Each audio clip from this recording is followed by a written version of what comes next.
É, Boa noite, bom dia ou boa tarde, né? Eu sou o Carlos e esse é o meu último vídeo sobre o tópico 3.1.3.12, né? 3.1.2, lá do livro de Lógica de Programação, se eu não me engano. Eu sou o Carlos Eduardo, né? Slide feito por mim. E eu irei explicar os argumentos lógicos. Eu confesso que esse daqui foi o slide mais complicado, tá? Porque esse slide eu fiquei um pouco confuso, mas eu espero que dê para entender bastante. E, eu decidi comentar ele, tá? Ele tá muito grande, mas eu acabei fazendo de jeito porque eu comentei bastante nele para que todo mundo entenda, ok? Eu comentei bastante nele para que todo mundo entenda. Vamos lá. Classificação dos argumentos lógicos. Como assim? Hoje vamos mergulhar na lógica, argumentação. No coração da lógica, né? Argumentação. Todo dia nós encontramos argumentos, seja na internet, na TV ou nas conversas. Isso aí é normal, né? Você sempre vai encontrar. Mas como saber se um argumento é bom de verdade ou é só uma armadilha bem contada? É isso que nesse slide aqui, né, que eu vou mostrar pra vocês, que a gente vai descobrir. Vamos aprender a classificar os argumentos, desde os mais sólidos até os mais fracos, para nos tornarmos pensadores mais críticos. Ó, você vê, ficou até mais chique. Vamos lá. O que a gente já vê no slide? Anatomia de um argumento, que ele tem, o que tem um argumento, né? Os impostores, o que parece, mas não é um argumento. As duas grandes perguntas, a chave para classificar tudo. Desculpa aí. E a hierarquia dos argumentos, o bom, correto, o forte e o fraco. E alguns exemplos na vida real. Tá bom, vamos lá. Anatomia de um argumento. O esqueleto de argumento, tá? Que a gente tinha mostrado lá, que são as premissas implicando a conclusão. Premissas. Elas são as evidências, os fatos e as razões, a base da sua construção para o seu argumento, né? E a conclusão, a afirmação que você quer provar. O topo do seu prédio. A implicação, a cola lógica que liga as premissas à conclusão. O objetivo é que a cola seja forte, ou seja, as suas premissas têm que ser fortes com a sua conclusão. E eu deixei um comentário aqui, né? Todo argumento lógico, não importa o quão complexo, tem um esqueleto simples. Ele é formado por premissas e uma conclusão. As premissas são as bases, as justificativas, os porquês. A conclusão é o ponto final. A afirmação que se quer provar... Calma aí que eu acabei gaguejando, né? As premissas são as bases, as justificativas, os porquês. A conclusão é aqui, ó. As premissas, né, no caso ela vai ser base, justificativa e os porquês, ok? Essas são as premissas. A conclusão é o ponto final, a afirmação que você quer provar, ok? Premissas é o porquê, bem resumido, é o porquê e a conclusão que você quer provar. É isso. A seta do meio, que no caso é a implica, né, representa a conexão lógica à cola, que se diz se as premissas são verdadeiras, ou seja, se elas são verdadeiras, então a conclusão também deve ser, ou seja, uma coisa implicando a outra. Certo? Certo. O grande objetivo da lógica é avaliar a qualidade dessa cola, desse implica. Agora, cuidado com os impostores. O que não é um argumento. Vamos lá. Aqui a gente tem 3 exemplos de opiniões de pessoas, tá? 3 pessoas conversando no caso, né? E vamos lá. A gente tem os avisos, as opiniões soltas e as explicações. Os avisos. Se houver um incêndio, não use o elevador. Ok. Isso não tenta provar nada. Apenas vai instruir alguém. E a opinião solta. Eu acho que filmes de ficção científica são os melhores. Bom, isso é uma crença pessoal, opinião, não é mesmo? Ou seja, ela não é uma base para provar as outras. E as explicações. O céu é azul porque a atmosfera dispersa mais luz azul do Sol. Mais a luz azul do Sol, no caso, né? Bom, isso aqui não tenta convencer que o céu é azul, mas sim explica o porquê de um fato que já foi aceito, entendeu? Ele não vai te convencer, ele só vai falar uma coisa que já está aceita por todo mundo. E aqui o meu grandíssimo comentário. Antes de classificar, precisamos saber o que estamos procurando. Muitas coisas se parecem com argumentos, mas não são. Foi o caso do que a gente acabou de mostrar aqui, né? O objetivo de um argumento é provar é provar algo. Se não há essa intenção de prova, não é um argumento lógico, ok? Por exemplo, um aviso como não use elevador em caso de incêndio, que é essa primeira pessoa aqui, né? Não quer provar que você não deve usar o elevador, ele quer te proteger. E uma opinião solta, né? Eu prefiro sorvete do que chocolate, é um gosto e não uma prova, ok? Isso é opinião, no caso, né? E uma explicação, como o motivo do céu ser azul, assume que você já concorda com o céu azul e só te dá a causa. Se não há uma tentativa de convencer, calma aí que eu vou até falar de novo. Se não há uma tentativa de te convencer, você de uma conclusão a partir das premissas, provavelmente não é argumento. Se não tiver premissas, não é um argumento, ok? Tem que ter premissas. E as duas perguntas chaves. A pergunta 1. As premissas são verdadeiras no mundo real? Eu posso checar isso? Essa é a verdade da premissa. E a validade da conexão. A cola lógica é forte? A conclusão é a consequência obrigatória das premissas. E aqui está o meu comentário. Para qualquer argumento, você só precisa fazer duas perguntas. A primeira é saber a verdade. As premissas, as bases do argumento, são verdadeiras? Isso tem a ver com conteúdo, com fatos do mundo real. A segunda é sobre a validade. A estrutura do argumento faz sentido? A conexão entre as premissas e a conclusão é logicamente forte? É possível as premissas serem verdadeiras e a conclusão falsas ao mesmo tempo? Isso tem a ver com a forma de como o esqueleto do argumento, que a gente tinha acabado de ver, que seriam as premissas implicando conclusão. A combinação das respostas a essas duas perguntas vai nos dar todas as nossas classificações. E aqui vai a hierarquia dos argumentos, onde tem primeiro lugar, segundo lugar, o terceiro lugar e o quarto lugar. Vamos para o primeiro lugar. Um argumento bom, que são premissas verdadeiras, mais uma conexão lógica perfeita, que é válido. É o padrão ouro, ou seja, esse primeiro lugar é quando as premissas são verdadeiras e a conexão lógica é perfeita. Ela é válida, é um argumento válido. É o padrão ouro, argumento ideal. Tudo nele é confiável. Sua base, que é a premissa, é real e sua estrutura é a prova de falhas. Esse é um bom argumento. Segundo lugar, o argumento correto, válido, que tem a conexão lógica perfeita, mas as premissas podem ser falsas. A estrutura lógica é impecável, mas ele pode ser construído sobre uma mentira. A cola, que seria implica, né, aquele implicazinho, que une as partes é forte, mas os tijolos podem ser fortes. Ou seja, aqui está falando que o implica, né, aquela setinha implica, é o que ganha. Entendeu? Se tiver uma cola forte, beleza, é um argumento válido. Mas, né, as premissas podem ser falsas.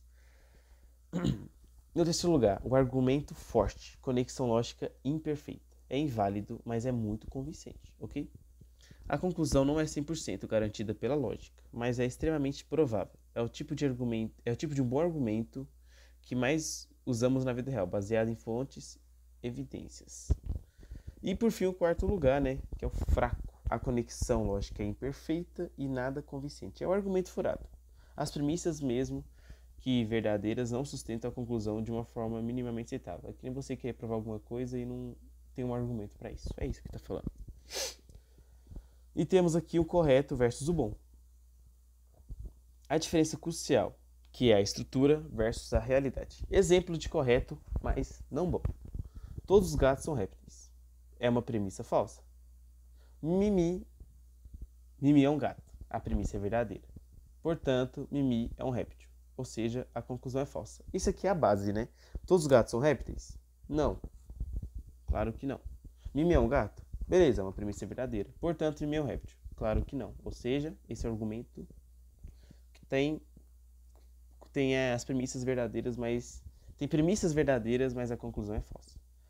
A estrutura é perfeita, mas se as premissas fossem verdadeiras, a estrutura é perfeita se as premissas fossem verdadeiras. A conclusão seria obrigatória. Mas como a primeira premissa é falsa, o argumento não é bom. Ou seja, só por causa disso daqui, esse gatos são répteis, não virou um bom argumento. Ok? Exemplo de um argumento bom. Todos os cães são mamíferos. Beleza, é uma premissa verdadeira. Rex é um cão. Uma outra premissa verdadeira. Portanto, Rex é um mamífero. Ou seja, perfeito. Perfeito. Cães são mamíferos, Rex é um cão e Rex é um cão mamífero. Perfeito. Premissas verdadeiras e estrutura perfeita, um argumento ótimo, um argumento bom. Vamos lá. E aqui está o meu lindo comentário. Esta é a distinção mais importante. Olhem para o primeiro exemplo. Esse daqui, ok? Dos gatos. Olha para o primeiro exemplo. Todos os gatos são répteis. Isso é falso, certo? Beleza? Mas finjam por um segundo que é verdade. Se todos os gatos fossem répteis, Mimi é um gato. Então a conclusão que Mimi é um réptil seria inevitável. Ou seja, se todos os gatos realmente fossem répteis, a última conclusão seria verdadeira. É isso. A estrutura do argumento é perfeita. Ele é correto ou válido, mas ele não é bom, porque ele parte de uma mentira. Ou seja, ele só não é perfeito porque tem uma mentira dentro dele. A lógica funciona, mas o conteúdo é falso. Olha o segundo exemplo, né, que seria esse daqui, do Rex ser um mamífero e um cão. No caso, ele é um mamífero, né? As premissas são verdadeiras, a estrutura é perfeita e a conclusão é verdadeira. Esse é o padrão ouro. O número 1, né, que a gente tinha visto lá em cima. O padrão ouro, que são premissas verdadeiras e conexão lógica perfeita. Ou seja, é perfeito. E agora a gente vai para o forte e fraco. Agora vamos para um argumento fraco. Um exemplo. Esse livro fala de lógica, no caso, aquele livro que eu peguei de base para fazer o slide. Verdadeiro. Lógica é um tema importante. Verdadeiro. Portanto, Zé sabe lógica. Como assim? Zé sabe de lógica? Como assim sabe de lógica? Você só soltou uma pessoa aleatória aí? É verdade isso daí? Bom, vamos para a análise. As premissas são verdadeiras, beleza, mas não tem nada a ver com a conclusão. É fácil Zé não saber de lógica. Ou seja, é uma pessoa aleatória que eu falei, por exemplo, chamar, sei lá, fulano de tal sabe lógica. Como assim? E realmente, como que eu vou saber se ele sabe lógica? Isso que seria um argumento fraco. E aqui tem um exemplo de um argumento forte, que vai ser a gente melhorando o nosso argumento fraco, quando a gente não sabe nem que pessoa é. Zé leu esse livro de lógica inteiro, ou seja, é verdadeiro. Zé fez todos os exercícios e tirou 10 na prova. Perfeito. Zé debate sobre lógica em fóruns online. Beleza. Portanto, Zé sabe lógica. Ou seja, argumento forte. Porque temos provas de que ele sabe lógica, né? A outra a gente não sabia. Era uma pessoa aleatória.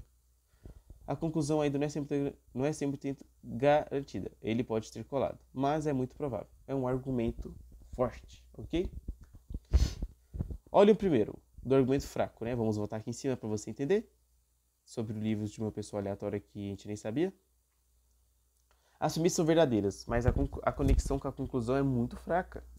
Só porque o livro fala de lógica não significa que Zé sabe, ou seja, né? Faz sentido, muito sentido.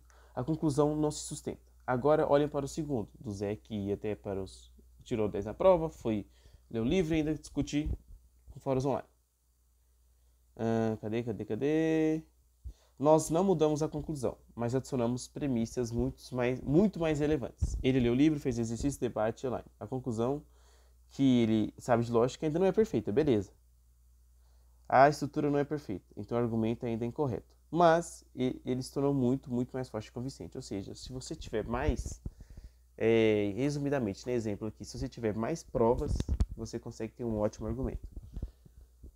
Ele ainda é incorreto, mas se ele tornou muito mais forte e convincente. Na vida real, a maioria dos argumentos que usamos são dessa categoria, que tentamos torná-lo o mais forte possível. Que nem eu falei, é você mostrar, provar ele em várias formas, com vários exemplos. E o resumo final, que seria o guia do bom argumentador. Um argumento bom seria a meta, a verdade, mas a lógica perfeita. Um argumento correto é a lógica perfeita. Sempre verifique se as premissas são verdadeiras antes de aceitar a conclusão. O argumento forte, lógica não perfeita, mas convincente. É o que usamos. Que vai ser sempre buscar adicionar as melhores evidências. O argumento fraco, lógica furada, desconfie e questione sempre. É aquela pessoa que manda qualquer coisa e não... É uma pessoa que fala uma coisa muito aleatória e você não sabe. Tipo assim, é uma lógica furada. Por exemplo, falar assim que o céu é vermelho. O céu não é vermelho. É uma lógica furada. E o resumo definitivo da qualificação dos argumentos. Nossa, até gaguejei. Todo argumento lógico segue a forma premissas implicando conclusão, a cola implicando conclusão, a conexão no caso. Nosso objetivo é avaliar a qualidade tanto das premissas quanto da seta. O implica, né? Eu sempre falo implica porque para mim é melhor. A conexão lógica. 2. As duas perguntas essenciais para a avaliação. Verdade do conteúdo, as premissas P1, P2, etc. são verdadeiras no mundo real? E as verdades da estrutura. A conclusão C é uma consequência obrigatória da premissa? E aqui eu não consegui passar para cá, então eu tirei foto do PC, que seria a categoria bom, correto e forte. E tem um fraco ali embaixo. Temos as premissas, uma estrutura e um exemplo em lógica proposicional. Um argumento bom, as premissas têm que ser verdadeiras e as estruturas válida, perfeita. Se todo H é M, no exemplo de lógica proposicional, então S é M. Exemplo, Sócrates é mortal. Análise. As premissas correspondem à realidade e a estrutura é impecável. Beleza. Ou seja, por quê? Por que S é M? Porque se H é M e S é H, vai ser verdadeiro, não é? Agora uma categoria correta. Que a premissa não importa, mas a estrutura está perfeita. Se todo gato é peixe, ou seja, se todo gato G é peixe e Mimi é gato, então Mimi é peixe. O que está falando aqui, resumidamente, vai falar assim que Mimi é G, né? M é igual a G e M é igual a P. Será? Análise, a estrutura é perfeita, mas a premissa é falsa. Logo, não é um bom argumento, ok? E um argumento forte. Geralmente, as premissas são verdadeiras e a estrutura lógica é inválida. Um argumento seria: a premissa P leva à conclusão C. Em 99% dos casos, ocorreu P. Ou seja, análise. A conclusão é muito provável, mas não 100% garantida pela lógica. Beleza. E um argumento fraco, com as premissas fracas e a lógica tanto faz. É inválida. E nem adianta nem colocar exemplos aqui. E, bom, um outro comentário aqui. A conexão chave com a lógica proposicional, a estrutura válida de um argumento correto ou bom, tem um significado técnico preciso. A fórmula que representa o argumento inteiro é uma tautologia, isso é a expressão. Premissas 1 e premissas 2 e premissas N, é isso aí. Implica conclusão. Nossa senhora, eu coloquei errado a conclusão, peço desculpa. É sempre verdadeira. Não importa a interpretação. Isso garante que é logicamente impossível ter premissas verdadeiras e conclusão falsas ao mesmo tempo. Que é a definição de argumento com estrutura perfeita. Bom, foi isso. Esse foi meu exemplo, tá? Agradeço por você ter chegado até aqui. Eu espero que você tenha entendido o que seriam os argumentos lógicos. Esse slide aqui, diferente dos outros, acaba sendo mais complicado em si, né? Porque são muitos exemplos, muitas coisas, mas acaba que fica bom. E é isso. Muito obrigado e até mais.